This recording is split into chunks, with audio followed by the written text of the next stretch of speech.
Bismillahirrahmanirrahim. Assalamualaikum warahmatullahi wabarakatuh. Selamat siang, salam sejahtera bagi kita semuanya. Om Swastiastu, Namo Buddhaya, salam kebajikan. Bapak, Ibu, dan saudara-saudara sekalian yang saya hormati, pemerintah telah berupaya sekuat tenaga untuk melindungi rakyat dari gejolak harga minyak dunia. Saya sebetulnya ingin harga BBM di dalam negeri tetap terjangkau dengan memberikan subsidi dari APBN. Tetapi anggaran subsidi dan kompensasi BBM tahun 2022 telah meningkat 3 kali lipat dari 152,5 triliun menjadi 502,4 triliun rupiah, dan itu akan meningkat terus. Dan lagi, lebih dari 70% subsidi justru dinikmati oleh kelompok masyarakat yang mampu, yaitu pemilik mobil-mobil pribadi. Mestinya uang negara itu harus diprioritaskan untuk memberikan subsidi kepada masyarakat yang kurang mampu. Dan saat ini pemerintah harus membuat keputusan dalam situasi yang sulit. Ini adalah pilihan terakhir pemerintah, yaitu mengalihkan subsidi BBM. Sehingga harga beberapa jenis BBM yang selama ini mendapat subsidi akan mengalami penyesuaian. Dan sebagian subsidi BBM akan dialihkan untuk bantuan yang lebih tepat sasaran. Bantuan langsung tunai BLT BBM sebesar 12,4 triliun rupiah yang diberikan kepada 20,65 juta keluarga yang kurang mampu sebesar Rp150.000 per bulan, dan mulai diberikan bulan September selama 4 bulan. Pemerintah juga menyiapkan anggaran sebesar Rp9,6 triliun untuk 16 juta pekerja dengan gaji maksimum Rp3,5 juta per bulan dalam bentuk bantuan subsidi upah yang diberikan sebesar Rp600.000. Saya juga telah memerintahkan kepada pemerintah daerah untuk menggunakan 2% dana transfer umum sebesar Rp2,17 triliun untuk bantuan angkutan umum, bantuan ojek online, dan untuk nelayan. Pemerintah berkomitmen agar penggunaan subsidi yang merupakan uang rakyat harus tepat sasaran. Subsidi harus lebih menguntungkan masyarakat yang kurang mampu. Selanjutnya, saya minta Menteri ESDM, Menteri Keuangan, dan Menteri Sosial untuk bisa memberikan penjelasan yang lebih rinci. Terima kasih. Wassalamualaikum warahmatullahi wabarakatuh.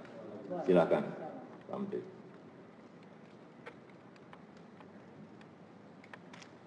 Bismillahirrahmanirrahim. Assalamualaikum warahmatullahi wabarakatuh. Hari ini tanggal 3 September tahun 2022 pukul 13.30 pemerintah memutuskan untuk menyesuaikan harga BBM subsidi antara lain Pertalite dari Rp7.650 per liter menjadi Rp10.000 per liter. Kemudian solar subsidi dari Rp5.150 per liter menjadi Rp6.800 per liter. Pertamax non-subsidi dari Rp12.500 per liter menjadi Rp14.500 per liter.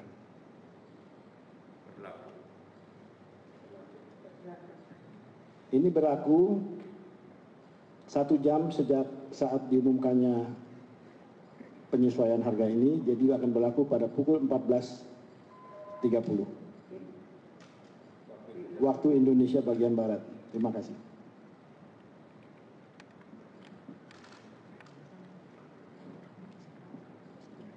Terima kasih.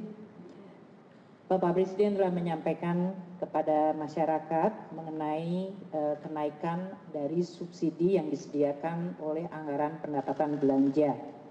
Jadi tadi telah disampaikan bahwa anggaran subsidi yang selama ini dalam Perpres 98 di mana pemerintah sudah menaikkan 3 kali lipat adalah dalam bentuk kenaikan subsidi untuk BBM dan LPG dari tadinya hanya 77,5 triliun ke 149,4 triliun rupiah.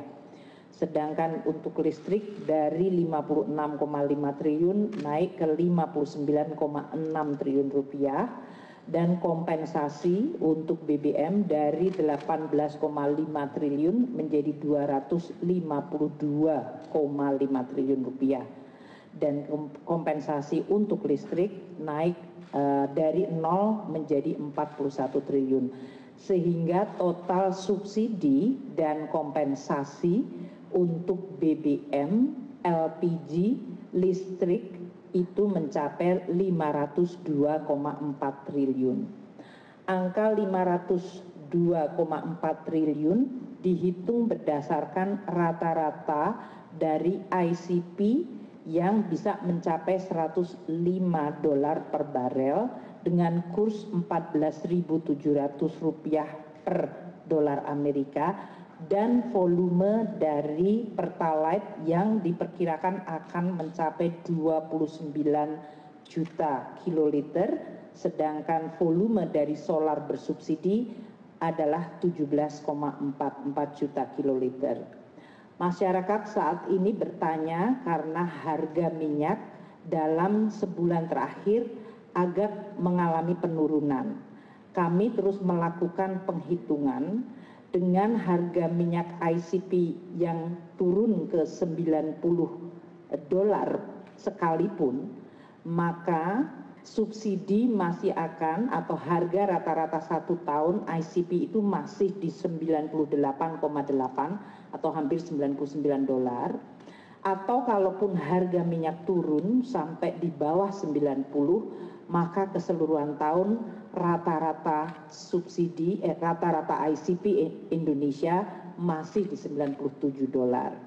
Nah, dengan perhitungan ini maka angka kenaikan subsidi yang waktu itu sudah disampaikan di media dari 502 triliun tetap akan naik tidak menjadi 698 namun 653 triliun kalau harga ICP adalah rata-rata 99, yaitu tadi turun ke $90 sampai Desember. Sedangkan kalau harga ICP di 85 sampai Desember, maka kenaikan subsidi akan tetap yaitu 502 triliun menjadi 640 triliun. Ini adalah kenaikan 137 triliun atau 151 triliun tergantung dari harga ICP.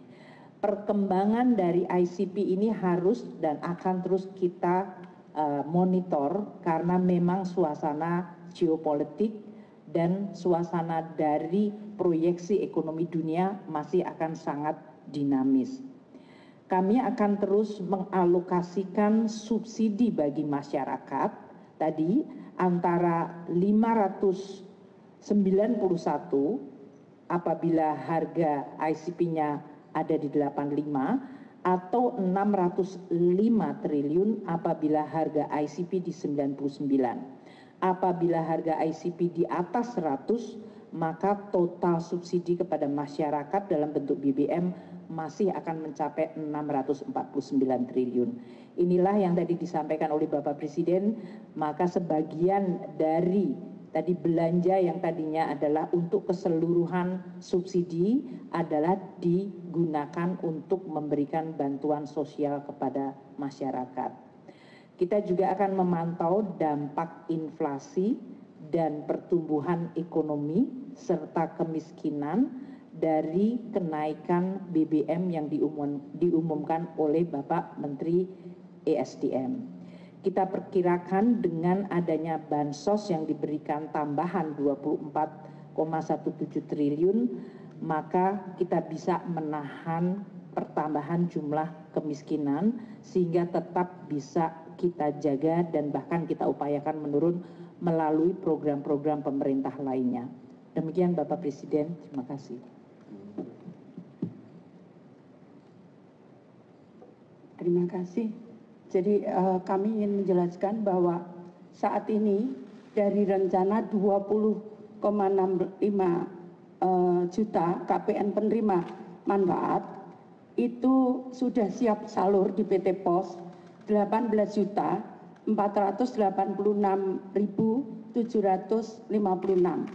Sisanya sebesar sedang proses cleansing karena seperti kita ketahui misalkan kita mengumumkan hari ini jam ini 1 jam atau berapa menit kemudian ada yang meninggal.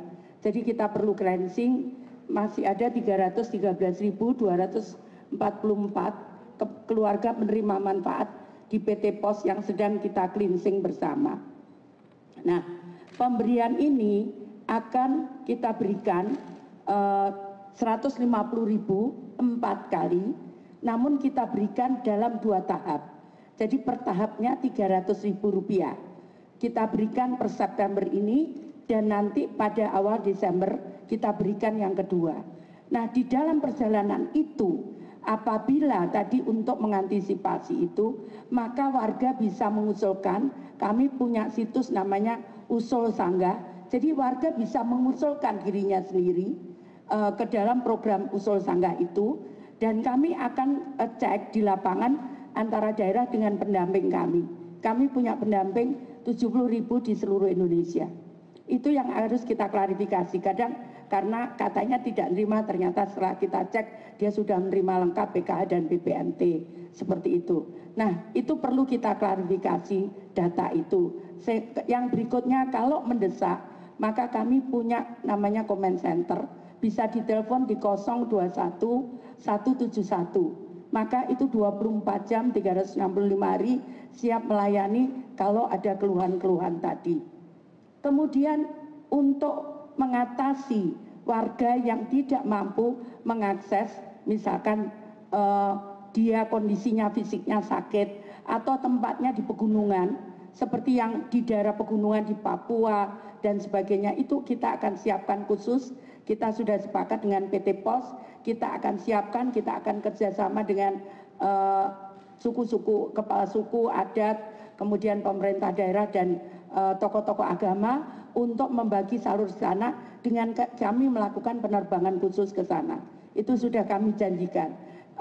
Dan bagi warga yang sakit, yang disable,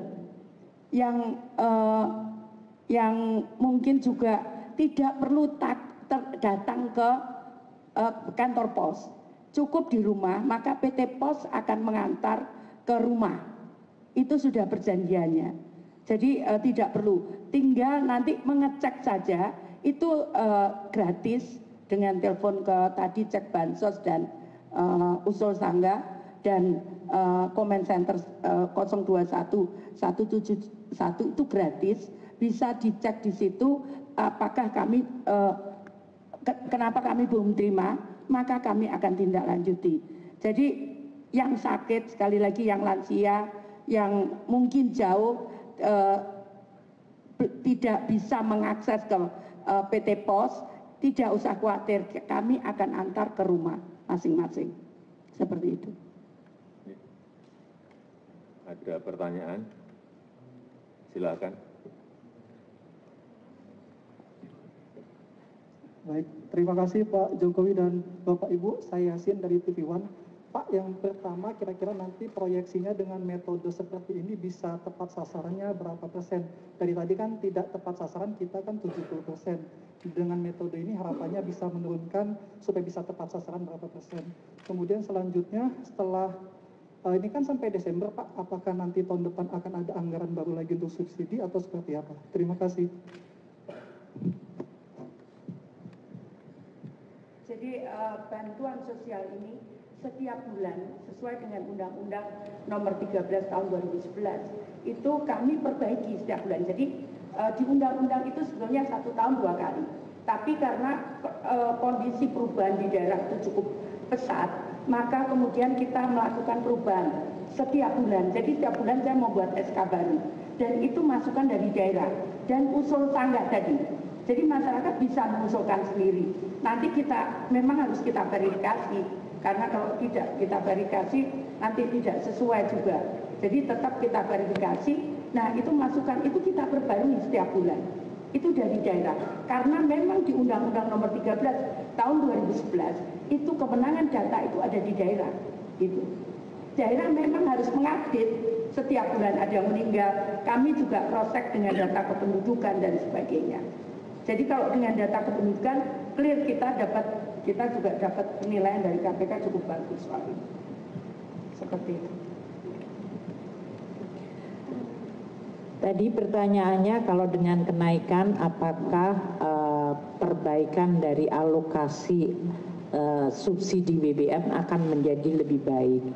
Jadi subsidi kalau memang melalui komoditas yang tadi saya sampaikan bahwa dengan adanya kenaikan harga BBM tadi sekitar di $100 atau bahkan kalaupun turun ke $95, maka jumlah subsidi BBM dan listrik masih akan sebesar 647 triliun atau 653 triliun kalau harganya agak menurun sedikit seperti sekarang sampai Desember. Dana subsidi ini memang masih akan dinikmati oleh mereka yang punya mobil. Jadi memang subsidi yang melalui komoditas seperti BBM tidak bisa dihindarkan, pasti dinikmati oleh kelompok yang memiliki kendaraan yang mengkonsumsi subsidi tersebut. Oleh karena itu memang untuk menciptakan keadilan yang lebih baik kita memberikan kepada kelompok 40% terbawah. Tadi yang oleh Bu Risma 20,67 juta itu adalah 30% masyarakat termiskin.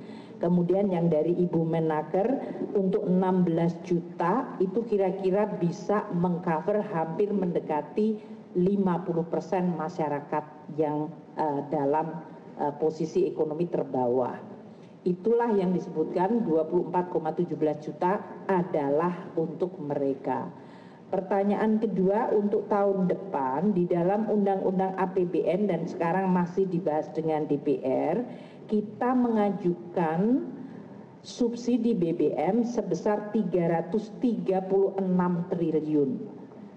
Dan kalau ini pun dengan tadi kenaikan yang diumumkan oleh Menteri ESDM, kita kemungkinan masih akan ada tambahan 100 triliun lagi adanya kurang bayar tahun ini yang masuk ke 2023. Jadi ini nanti yang akan dibahas oleh kami dengan DPR untuk Undang-Undang APBN 2023 yang akan selesai akhir September pembahasannya.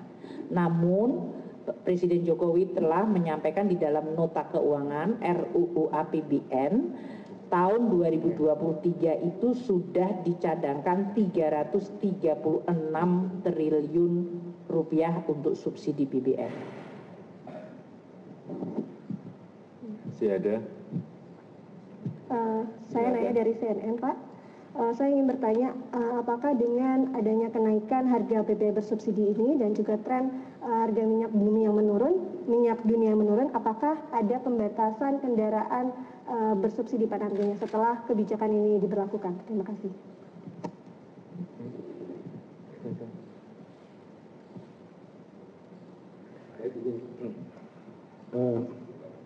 Harga minyak memang trennya turun naik tiap hari, ya, jadi memang tidak bisa dijadikan patokan untuk jangka panjang. Nah, mengenai ketepatan alokasi subsidi ini, ya tadi disampaikan oleh Ibu Menku bahwa banyak dari masyarakat yang masih menggunakan BBM subsidi meskipun tergolong mampu. Nah, ini tentu saja di lapangan sudah akan dilakukan pengawasan, ya, dan juga Pertamina sedang menyiapkan sistem pengawasan, pengaturan dengan digitalisasi. Nah, ini diharapkan dengan metode ini, mekanisme ini kita bisa lebih mempertajam ketepatan pemanfaatan BBM subsidi ini untuk yang membutuhkan. Demikian. Ibu. Saya kira tadi sudah jelas semuanya disampaikan oleh para menteri, dan saya tutup. Assalamualaikum warahmatullahi wabarakatuh.